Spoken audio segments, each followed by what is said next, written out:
하나님께서 오늘 우리에게 주시는 말씀은 마가복음 10장 17절로 22절까지의 말씀입니다. 예수께서 길에 나가실새 한 사람이 달려와서 꿇어 앉아 묻자오되 선한 선생님이여 내가 무엇을 하여야 영생을 얻으리까? 예수께서 이르시되 내가 어찌하여 나를 선하다 일컫느냐? 하나님 한 분 외에는 선한 이가 없느니라. 네가 계명을 안 하니 살인하지 말라, 간음하지 말라, 도둑질하지 말라, 거짓 증언하지 말라, 속여 빼앗지 말라, 내 부모를 공경하라 하였느니라. 그가 여짜오되 선생님이여 이것은 내가 어려서부터 다 지켰나이다. 예수께서 그를 보시고 사랑하사 이르시되 네게 아직도 한 가지 부족한 것이 있으니 가서 네게 있는 것을 다 팔아 가난한 자들에게 주라. 그리하면 하늘에서 보화가 네게 있으리라. 그리고 와서 나를 따르라 하시니 그 사람은 재물이 많은 고로 이 말씀으로 인하여 슬픈 기색을 띠고 근심하며 가니라. 아멘. 또 오늘은 또 1부 예배, 1부, 2부 예배 강단을 섬기게 된 것을 기쁘고 또 감사하게 생각합니다. 바라기는 설교를 이 시간에 설교를 전하는 자는 설교를 전하면서 또 설교를 들으시는 성도님들은 설교를 들으시면서 우리 모두가 다 각자에게 주시는 하나님의 말씀을 듣는 시간 되기를 기도하고 축원합니다. 어떤 사람이 예수님을 찾아왔습니다.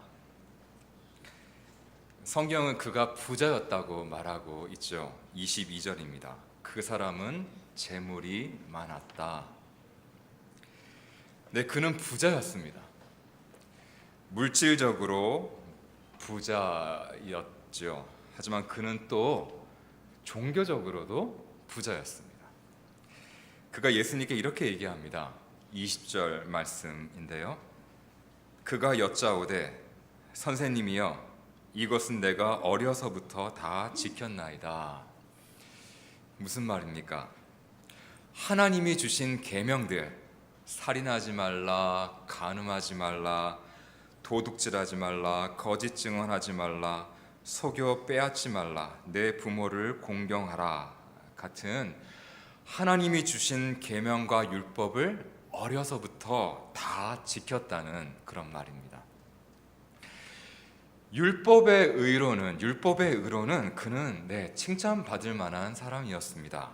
물론 완벽한 사람은 아니었겠지만 분명 그 지역 사회에서 또 지역 회당에서 훌륭한 신앙인으로 통하는 사람이었을 것입니다. 그는 이렇게 부자였습니다. 쌓아놓은 돈도 많았고 쌓아놓은 공적도 많았습니다. 그런데 오늘 본문 말씀을 보면 마지막에 결국 그는 예수님을 떠나고 맙니다.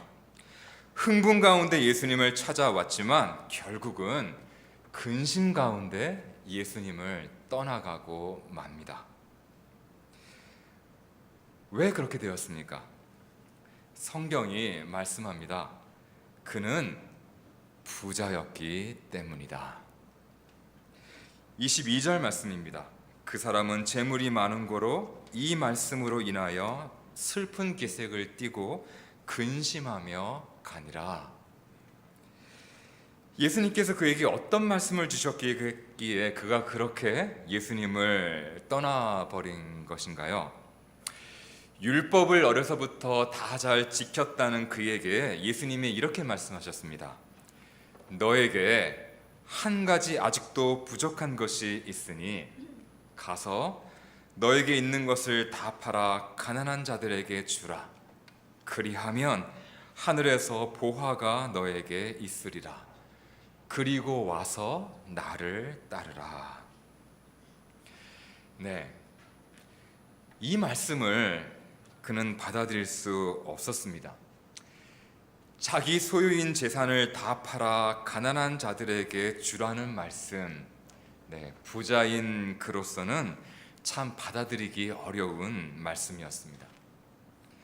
그런데 오늘 본문 말씀을 보면 그 부자가 받아들이기 힘들어하는 이 말씀을 주시기 전에 먼저 예수님은 그 부자에게 그가 이해하기 힘들어할 한 말씀을 주셨더랬습니다. 무슨 말씀이었습니까? 그 부자는 소문을 듣고 예수님을 찾아왔을 것 같습니다. 예수님이라고 하는 랍비가 이제 출연했는데 뭔가 특별하고 정말 선한 분이시다 하는 이런 소문을 들은 그는 즉시 예수님께 달려옵니다. 예수님께 달려와서는 존경의 표시로 예수님 앞에 무릎을 꿇고, 그리고 자신이 평소 중요하게 여기고 있는, 자기를 괴롭히고 있는 한 종교적인 질문을 예수님께 드리죠. 선한 선생님이여, 선한 선생님이여, 내가 무엇을 하여야 영생을 얻으리까? 근데 여러분 어떻습니까? 예수님께서는 이 질문에 대답하시기 전에 먼저 한 말씀을 주셨는데 잘 이해하기 어려운 말씀입니다. 무슨 말씀이었습니까? 예수께서 이르시되, 18절 말씀입니다. 너가 어찌하여 나를 선하다 일컫느냐? 하나님 한 분 외에는 선한 이가 없느니라. 선한 선생님, 영생을 얻기 위해선 어떻게 해야 합니까? 하는 질문에 예수님께서는 대뜸 왜 나를 선하다고 하느냐? 하나님 한 분 말고는 아무도 선하지 않다. 이렇게 말씀하신 것입니다. 어찌하여 나를 선하다 일컫느냐? 하나님 한 분 외에는 선한 이가 없느니라. 이해하기 쉽지 않은 말씀입니다.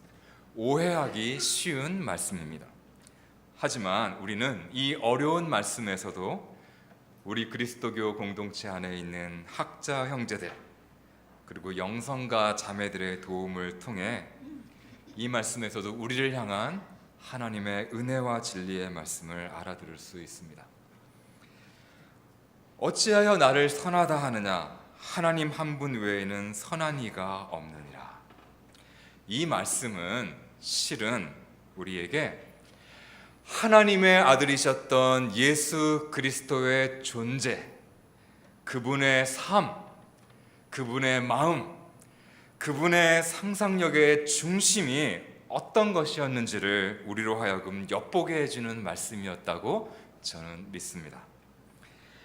하나님 한 분 말고는 아무도 선하지 않다.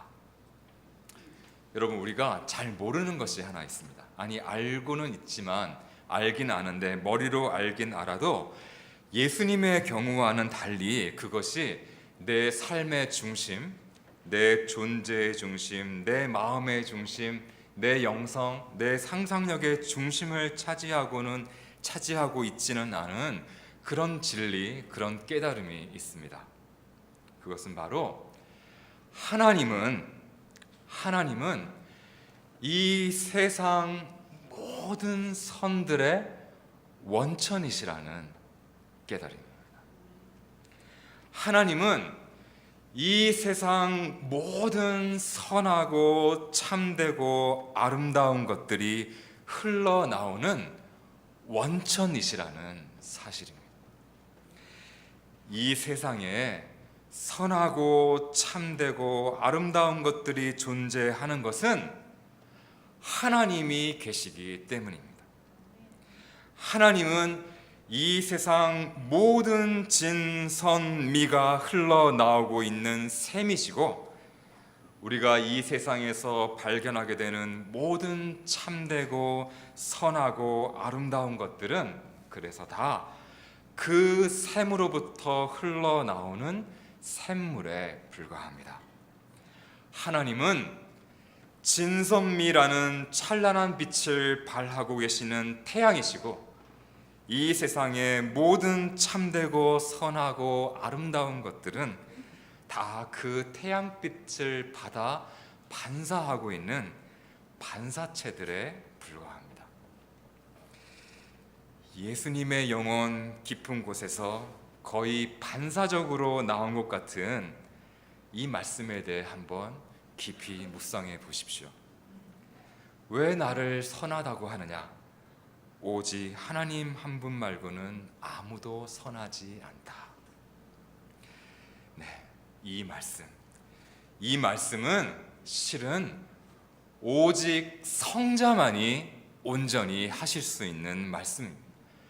성부의 품 안에 안겨 계시는 성자만이 진정으로 하실 수 있는 말씀입니다. 여러분, 성부 하나님은 어떤 분이십니까? 성부 하나님은 성자에게 또 성자를 통해서 이 세상에 자신의 선을 온전히 다 쏟아 부어주고 계신 분이십니다. 성자는 어떤 분이십니까? 성자는 성부께서 쏟아 부어주고 계시는 그 선을 온전히 다시 성부께 되돌려 드리시는 분, 영광을 돌려 드리시는 분입니다. 성자 예수 그리스도, 성자 예수 그리스도는 무궁한 선의 원천이신 성부 하나님께 온전히 사로잡힌 그런 분이셨습니다.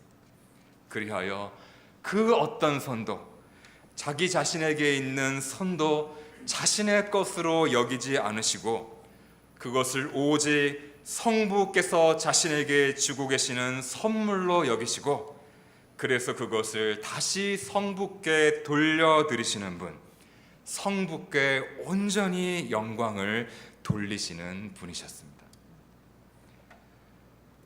하지만 그 부자를 한번 보십시오. 그 부자가 했던 질문을 가만 한번 생각해 보십시오. 그 부자가 예수님을 찾아와 던진 질문, 내가 무슨 일을 하면 영생을 얻을 수 있겠습니까? 하는 질문은 다시 말하면 이런 질문이었습니다. 내가 무슨 선한 일을 더 하면 영생을 얻을 수 있겠습니까? 하는 질문이었습니다. 여러분 어떻습니까? 왜 나를 선하다고 하느냐? 오직 하나님만이 홀로 선하시다 말씀하시는 예수님과 내가 무슨 선한 일을 더하면 영생을 얻을 수 있을까를 생각하고 있는 그 부자는 서로 전혀 다른 세계를 살고 있는 것 같지 않습니까? 예수님의 세계에서는, 예수님이 바라보시는 세계에서는 하나님은 태양이십니다. 하늘 높이 떠 있는 태양이신 하나님께서는 하늘에서 그 찬란한 빛을 이 세상에 비추어 주고 계십니다. 그 무궁한 빛을 폭포수처럼, 장대비처럼 이 땅에 쏟아 부어주고 계십니다. 마태복음 5장 42절에서 45절에서 예수님이 말씀하시듯 하나님은 선한 사람에게나 악한 사람에게나 똑같이 해를 떠오르게 하시고 의로운 사람에게나 불의한 사람에게나 똑같이 비를 내려주시는 아버지 하나님이십니다. 그런데 그 부자의 세계는 어떻습니까? 그 부자의 세계에서는 하나님은 아주 인색한 분이십니다. 영생이라는 좋은 것을 웬만해서는 사람들에게 주려고 나누시려고 하지 않는 분입니다.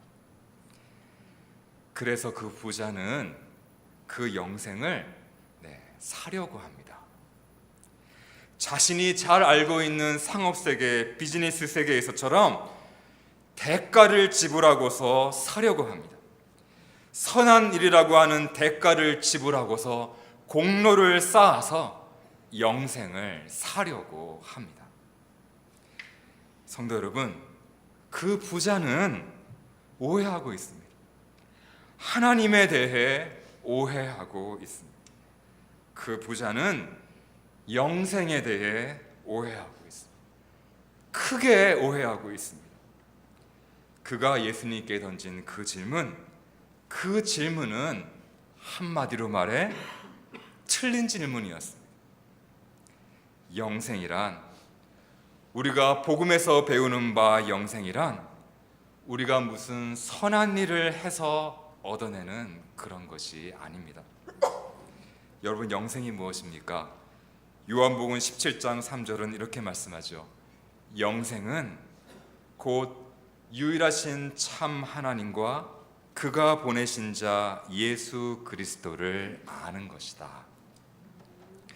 그런데 여러분, 하나님을 안다는 것이 무엇입니까? 하나님을 안다. 머리로 아는 것이 아니라 맛보아 아는 것입니다. 무엇을 맛보아 아는 것입니까? 하나님의 선하심을 맛보아 아는 것입니다. 하나님의 선하심을 맛보아 아는 것, 그것이 바로 영생입니다. 영생이란 우리가 무슨 선한 일을 해서 그 대가로 얻는 그런 것이 아닙니다. 영생이란 우리가 선한 사람이 되어서 얻을 자격을 얻는 그런 것이 아닙니다. 영생은 인간의 선과 아무 상관이 없습니다. 영생은 하나님의 선에 사로잡히는 것입니다. 악한 사람에게나 선한 사람에게나 똑같이 해를 떠오르게 하시고 의로운 사람에게나 불의한 사람에게나 똑같이 비를 내려주시는 하나님 아버지의 그 무궁한 선, 그 한량없는 선, 그 한량없는 은혜에 사로잡히는 것입니다. 사로잡혀서는 내 영혼의 시선을 오직 거기에만 두는 것입니다. 성자 예수 그리스도처럼 왜 사람이 하는 일에 대해 선하다는 말을 하느냐, 오직 하나님 한 분만이 선하시지 않느냐 말하며 인간의 선을 초월하는 하나님의 그 무궁한 선을 신뢰하고 오직 거기에만 희망을 거는 것입니다. 성도란, 구원받은 성도란 선한 사람이 아니라 하나님의 선하심을 맛보아 아는 사람입니다. 그리스도의 불꽃 같은 눈은 그 부자의 영혼의 심장을 꿰뚫어 보셨습니다. 그리고 말씀을 주셨습니다. 너에게 한 가지 부족한 것이 있다. 가서 너에게 있는 것을 다 팔아 가난한 자들에게 주라. 그리고 와서 나를 따르라. 여러분, 이 말씀은 율법의 말씀이 아닙니다. 그 어떤 율법도 모든 재산을 팔아 가난한 자들에게 나눠주라고 말씀하고 있지 않습니다. 이 말씀은 율법의 말씀이 아니라 복음의 말씀입니다. 그 부자의 영혼을 구원하는 구원의 말씀이었습니다. 그리스도의 불꽃 같은 눈은 보시는 것이죠. 그 부자에게 그의 재산, 그 부자가 쌓아온 그 많은 재산은 성이었던 것입니다. 그가 자신을 보호하기 위해 쌓아 올린 높은 성이었습니다. 세상이 두려워, 삶이 두려워 자신을 보호하려고 높이 쌓아 올린 성이었습니다. 하지만 그 부자는 그 성 안에서 죽어가고 있었습니다. 그 성 안에 갇혀 그는 돈이 아니라 하나님을 신뢰하며 살아가는 기쁨, 돈의 만능이 아니라 하나님의 전능을 믿고 찬양하며 살아가는 기쁨, 하나님을 나의 산성으로 고백하는 믿음으로 사는 삶의 기쁨과 자유를 모르고 살고 있었습니다. 그 성 안에 갇혀 그는 하나님 나라를 어린아이와 같이 받아들이는 능력을 잃어버리고 말았습니다. 그 부자는 그래서 조건 없는 사랑의 세계, 은총의 세계, 한량없는 사랑의 세계를 그는 알지 못합니다. 그가 알고 있는 세계란 보이는 세계는 돈이 지배하는 세상이 전부이고, 보이지 않는 세계는 율법이 지배하는 세상이 전부입니다. 그래서 그는 늘 근심에 사로잡혀 살아갑니다. 돈에 대한 근심, 내일에 대한 근심, 또 그렇게 바로 그런 식으로 영생에 대한 근심에 사로잡혀 살아갑니다. 그리스도는 바로 이런 그를 불꽃 같은 눈으로 보신 것입니다. 그런데 성도 여러분, 우리 예수님의 그 불꽃 같은 눈은 다름 아닌 사랑의 눈이었습니다. 선하신 사랑의 눈이었습니다. 성경이 무엇라고 말씀합니까? 예수께서 그를 보시고 사랑하사 이르시되. 사랑하사 무엇이라고 이르셨습니까? 와서 나를 따르라 말씀하셨습니다. 와서 나를 따르라. 하나님 나라로 그를 초대하신 것입니다. 하나님의 선하심에 사로잡혀 사는 삶으로 악한 사람에게나 선한 사람에게나 똑같이 해를 떠오르게 하시고, 의로운 사람에게나 불의한 사람에게나 똑같이 비를 내려주시는 하나님 아버지의 그 무한한 은총과 한량없는 사랑, 그 무궁한 선하심에 사로잡혀 자신이 하고 있는 그 어떤 선한 일도 자신의 것으로 여기지 않고 하나님께 영광을 돌려드리고, 또 그렇게 자신에게 있는 그 어떤 좋은 것들도 자신의 것으로 여기지 않고 이웃들에게 무상의 선물로 나누어주는 그런 하나님 나라의 삶으로 그를 초대하신 것입니다. 영생의 삶, 구원의 삶으로 그를 초대하신 것입니다. 하지만 오늘 본문 말씀에서 그 부자는 결국 그리스도의 이 초청을 거절하고 맙니다. 그는 결국 슬픔과 근심에 사로잡혀 예수를 떠나고 맙니다.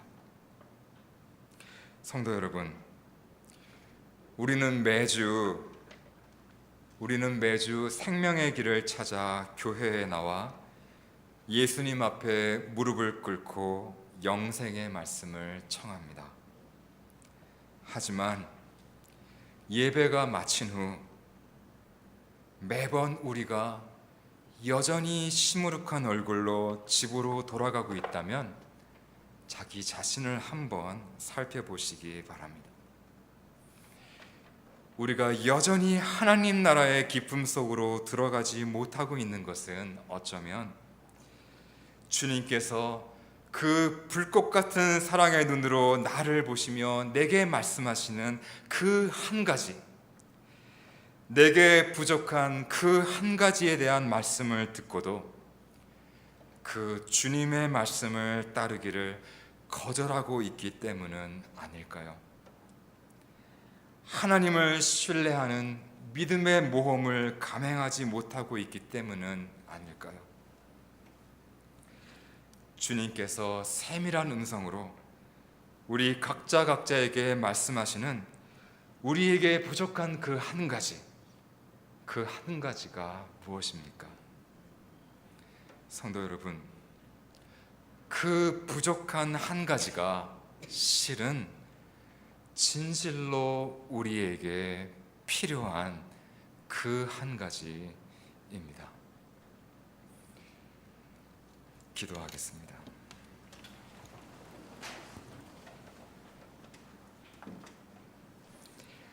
주님, 불꽃 같은 사랑의 눈으로 우리 영혼을 꿰뚫어 보시며 우리에게 필요한 한 가지를 말씀하여 주십니다.